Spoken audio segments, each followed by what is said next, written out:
Welcome to my channel for online classes.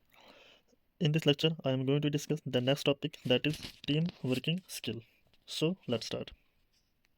Team working skill यानी कि team working skill क्या होता है? जहाँ भी हम कहीं काम कर रहे होते हैं किसी भी टीम के अंदर, तो वहाँ पर उस टीम के दौरान जो भी हम काम करते हैं, कौन कौन से स्किल्स हमारे पास प्रेजेंट होने चाहिए सो दैट कि हमारा जो भी काम है वो और भी अच्छे से हो जाए।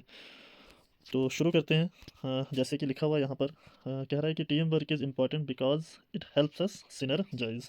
यानी कि जो टीम वर्क है ये क्या है, बहुत ही इंपॉर्टेंट है। इससे हमें हेल्प मिलती है किस चीज़ में, सिनर्जाइज होने में। सिनर्जाइज क्या होता है? जब भी कोई भी बड़ा काम होता है, जब हम उसमें पूरी टीम उस काम को करने में लग जाती है, तो वो काम क्या हो जाता है, बड़ी आसानी से हो जाता है। जिसको हम क्या बोलते हैं, सिनर्जाइज बोलते हैं। तो इसी के साथ आगे कह रहा है, it complements our individual weakness. इससे क्या है कि अगर किसी भी इंडिविजुअल के पास कोई भी वीकनेस होगी, तो टीम की सहायता से क्या होता है, उसे हेल्प मिलती है। उसकी वीकनेस कहीं जाहिर नहीं होती है। ऑल दो जो काम उसको नहीं आता होगा, वो काम कोई दूसरा करके उसकी हेल्प हो जाती है। ये लिखा है, it helps in productivity and helps in one build new and better skill. इससे क्या होता है कि हमारी प्रोडक्टिविटी में हमें काफ़ी हेल्प मिलती है। और हम क्या करते हैं, अपने और भी नए और भी बेटर स्किल्स हम क्या कर सकते हैं, बिल्ड कर सकते हैं। यानी कि जो चीज़ हमें नहीं आती है, जिस चीज़ के बारे में हमें पता नहीं होता है, टीम में रह के हम एक दूसरे के साथ देख कर, उन स्किल्स को सीख कर अपने अंदर क्या कर सकते हैं, बिल्ड कर सकते हैं। काम करने के जिसमें हमें अलग अलग स्किल्स देखने को मिलते हैं। देखो, स्किल सिर्फ काम के मामले में नहीं होता है, हर एक चीज़ के मामले में इंसान के पास एक अच्छे स्किल्स होने चाहिए। आगे इसमें कह रहा है, team work is important part of working culture. जो ये टीम वर्क है, ये बहुत ही इंपॉर्टेंट है हमारे वर्किंग कल्चर के लिए। यानी कि जहाँ भी आप काम कर रहे हो, जिस भी कल्चर में आप काम कर रहे हो, जिस भी इन्वायरमेंट में आप काम कर रहे हो, वहाँ पर आपको टीम वर्क की बहुत ज़्यादा ज़रूरत पड़ेगी। अकेले आप कुछ भी नहीं कर सकते हो, लेकिन टीम की सहायता से आप बहुत कुछ कर सकते हो। आगे कह रहा है कि good team works enhance effective and efficient achievement of an organisations work. यानी टीम वर्क क्या कर सकती है, इफेक्टिव एंड एफिशिएंट अचीवमेंट्स की मदद से उस ऑर्गेनाइजेशन में क्या कर सकती है, काम कर सकती है, उसमें बढ़ा सकती है। यानी कि टीम की मदद से ही हम कोई भी काम इजीली कर सकते हैं, बहुत सारे अचीवमेंट्स हम हासिल कर सकते हैं उस ऑर्गेनाइजेशन के अंदर जहाँ भी हम काम कर रहे होंगे। Member of team are more committed to work on goal that they have to create. जो भी उस टीम के मेंबर्स होंगे, जो भी उसके इंडिविजुअल्स होंगे, वो क्या होंगे, अपने काम को लेके बहुत ही ज़्यादा कमिटेड होंगे। जिससे क्या हो कि उनका जो गोल है, सबके एफर्ट्स के मिला के वो आराम से अपने गोल को क्या कर सकते हैं, अचीव कर सकते हैं। तो ये भी किसके कारण मतलब पॉसिबल है, यानी कि टीम की मदद से ही ये सारी की सारी चीज़ें पॉसिबल हो सकती है। आगे कह रहे हैं, the most important thing about the team is that it enables individuals in the team to focus on one man objectives. अगर देखा जाए, सबसे इंपॉर्टेंट जो चीज़ है किसी भी टीम वर्क को लेके, उसमें क्या है कि जो भी इंडिविजुअल्स होते हैं उस टीम के अंदर, इंडिविजुअल्स यानी कि जो भी व्यक्ति उस टीम के अंदर होते हैं, वो क्या करते हैं, अपने मेन ऑब्जेक्टिव पे क्या करते हैं, सिर्फ फोकस रहता है। उनका फोकस बाकी चीज़ों पे नहीं रहता है, क्रिटिसिज्म करने में या किसी को ब्लेम करने में या किसी को नीचा दिखाने में।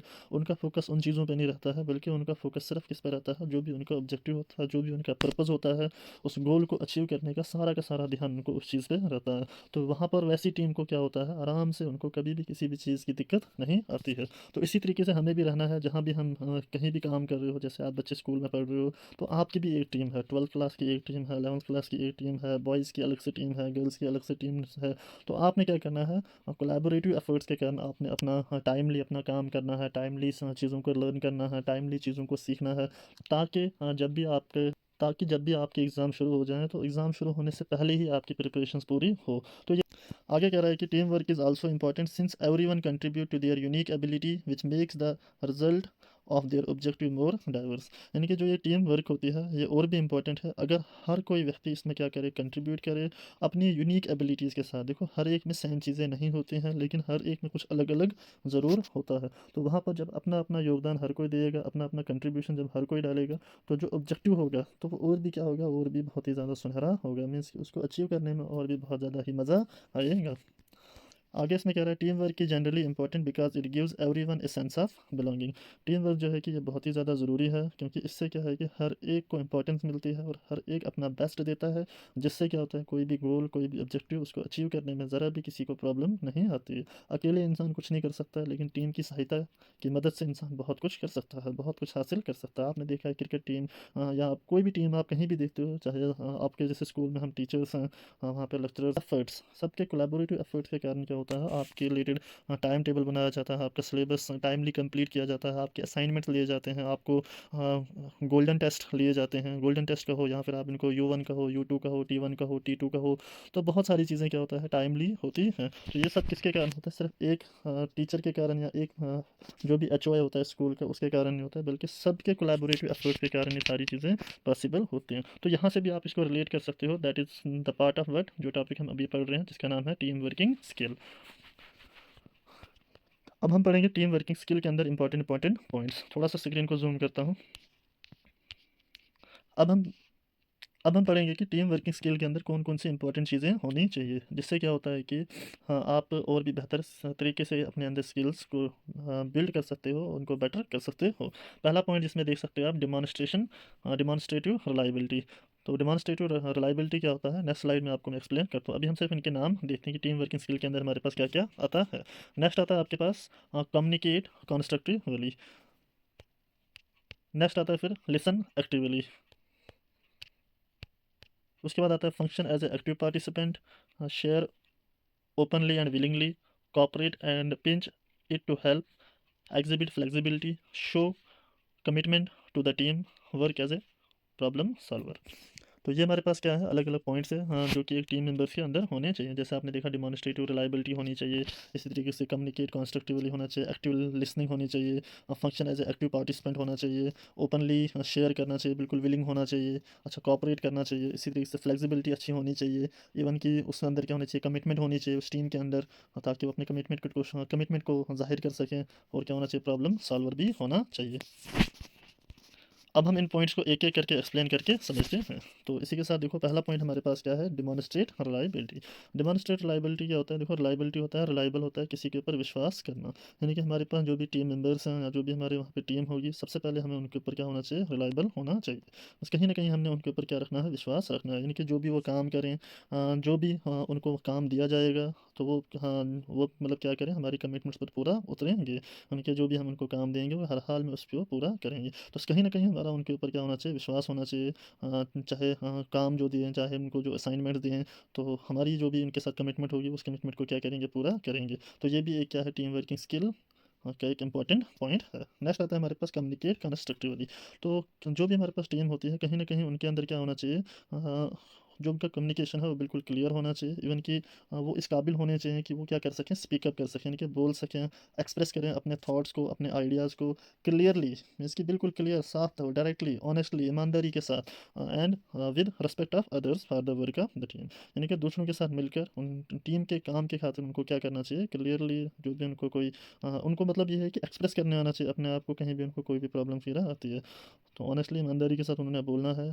तो जिससे क्या है कि टीम को और भी ज़्यादा बेनिफिट होना चाहिए। तो कहने का मतलब है कि टीम वर्किंग स्किल के अंदर हमने बोलना है, कम्युनिकेट करना है, हमारी इंटरेक्शंस अच्छी होनी चाहिए। इवन कि अगर आपको लगता है कि कोई चीज़ ऐसी है जिससे उस काम में हमें हेल्प मिल सकती है, तो आपने उस चीज़ के बारे में क्लियरली, यानी कि डायरेक्टली, ईमानदारी के साथ बोलना है। या अगर कहीं पे कोई नुकसान हो रहा है तो आपने उस चीज़ के बारे में भी स्पीक करना है, यानी कि उसके बारे में भी बोलना है, छुपाना नहीं है। नेक्स्ट पॉइंट आता है हमारे पास क्या, active listen actively. Listen actively में मीन्स कि हमने क्या करना है, हाँ जो भी टीम है हमारे पास वो क्या होनी चाहिए, सबसे पहले हमारे पास होनी चाहिए गुड लिसनर होने चाहिए। मीन्स कि सारे टीम मेंबर्स अच्छे से सुनने वाले होने चाहिए, सो दैट कि जो भी उनको काम दिया जाएगा वो उसको अंडरस्टैंड कर सकें, वो उसको अब्जॉर्ब कर सकें, जो भी उनके आइडियाज़ हों, जो भी उनके पॉइंट ऑफ व्यूज़ हों, ताकि कहीं भी किसी के पास भी कोई आर्ग्यू ना रहे, कोई डाउट ना रहे। तो वो तभी हो सकता है जब वो सही तरीके से चीज़ों को सुनेंगे। यानी कि ये भी एक अच्छा खास पॉइंट है अच्छी टीम का, कि they should have to be listen actively. आगे क्या रहा है इसमें, नेक्स्ट पॉइंट हमारे पास है function as a active participant. देखो जो भी हमारे पास टीम है वो होनी चाहिए कैसी, एक्टिव होनी चाहिए। एक्टिव मीन्स कि उनका जो पार्टिसिपेशन है वो फटाफट होना चाहिए। मीन्स कि कहीं पे मीटिंग्स है, मीटिंग्स के लिए पहले से प्रिपेयर रहना, उस वहाँ पे क्लियरली सुनना, फिर वहाँ पे उस डिस्कशन के दौरान अपने पॉइंट्स को रखना। तो कहीं ना कहीं वो हमारे पास क्या होना चाहिए, फुली इंगेज होने चाहिए। ये तब भी हो सकता है जब वो क्या रहेंगे, पहले से ही प्रिपेयर्ड रहेंगे, तब जाके वो मीटिंग में भी अच्छे तरीके से वहाँ पर कॉपरेट करेंगे, उस मीटिंग में अच्छे तरीके से सुनेंगे। कोई उनको कहीं भी उनको कोई चीज़ बोलनी होगी तो वहाँ पर उस पर डिस्कशन के दौरान वो भी अपनी बात वहाँ पर रख सकते हैं। कहने का मतलब है कि हमारी टीम ऐसी होनी चाहिए जिनका सबका क्या हो, एक्टिव पार्टिसिपेंट्स हो। नेक्स्ट आता है हमारे पास शेयर ओपनली एंड विलिंगली, यानी कि कहीं भी कोई भी टीम को कोई भी प्रॉब्लम आती है तो उन्होंने क्या करना है, ओपन प्लेटफॉर्म पे वहाँ पे शेयर करना है, और अपने विलिंग के साथ, यानी कि जो भी उनका एक्सपीरियंसेस है, तो सो दैट कि इससे भी क्या है कि किसी को कोई भी प्रॉब्लम ना आए। अगर ऐसा वो करते हैं तो उनको बहुत सारे बेनिफिट्स मिल सकते हैं। नेक्स्ट हमारे पास है, नेक्स्ट पॉइंट हमारे पास है cooperate and teaches into help. तो जो भी हमारे पास टीम होगी उन्होंने क्या करना है, एक दूसरे के साथ कॉपरेट करना है, क्योंकि कहीं ना कहीं उनको काम एक दूसरे के साथ ही करना होता है। जॉब भी हो टीम का मतलब ही यही है कि हमने एक दूसरे के साथ मिलकर काम करना है, एक दूसरे के साथ साथ रहकर हमने काम करना है। तो हमारा जो कॉपरेशन है वो बिल्कुल अच्छा होना चाहिए उस काम के दौरान जब भी हम दूसरे के साथ काम कर रहे होते हैं।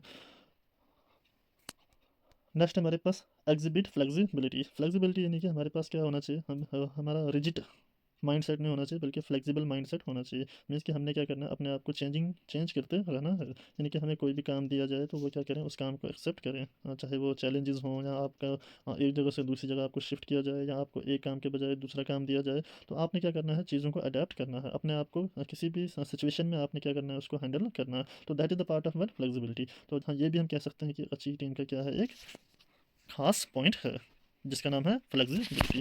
नेक्स्ट आता है हमारे पास शो टू द टीम। तो हमने क्या करना है, और उस टीम के पास क्या होना चाहिए, उन्होंने अपने कमिटमेंट को क्या करना है, शो करना है। मीन्स कि स्ट्रॉन्ग टीम के पास क्या होते हैं, बिल्कुल उसको अपने काम की क्या होती है, परवाह होती है। अपने काम को लेके वो बड़े मतलब होशियार रहते हैं, बड़ा उनको उस पर उनका फोकस बिल्कुल क्लियर होता है कि हमें ये करना है, और हर दिन वो अपना क्या करते हैं, जो भी उनको काम होता है उसको बड़े केयर के साथ और बड़ी कमिटमेंट के साथ उसको पूरा करने की कोशिश करते हैं। तो ये भी एक अच्छा साइन है एक अच्छी टीम का। नेक्स्ट लास्ट पॉइंट है इसमें, work as a problem solver, यानी कि हमने काम ऐसे करना है कि कहीं भी कोई भी समस्या, कोई भी प्रॉब्लम आए, उसके साथ हमें क्या करनी है, डील करनी है। वहाँ पर प्रॉब्लम के बजाय वहाँ पर हमने क्या करना है, सोल्यूशन निकालने, उसके अल्टरनेट्स देखने हैं। तो अगर ऐसा कुछ किसी टीम्स में पाया जाएगा तो ये भी उनके लिए क्या एक अच्छा साइन है। तो इसी के साथ ये लेक्चर था जिसका नाम था टीम वर्किंग स्किल। तो जिसमें हमने देखे किस तरीके से टीम वर्किंग स्किल के अंदर क्या क्या हमने देखा, बहुत सारी चीज़ों के बारे में हमने देखा, उनके बारे में जाना। सो इट्स इसका ये सिर्फ कहीं भी आप काम करो नहीं, ये आपके जीवन में हर जगह चीज़ें काम आ सकते हैं। Thank you so much.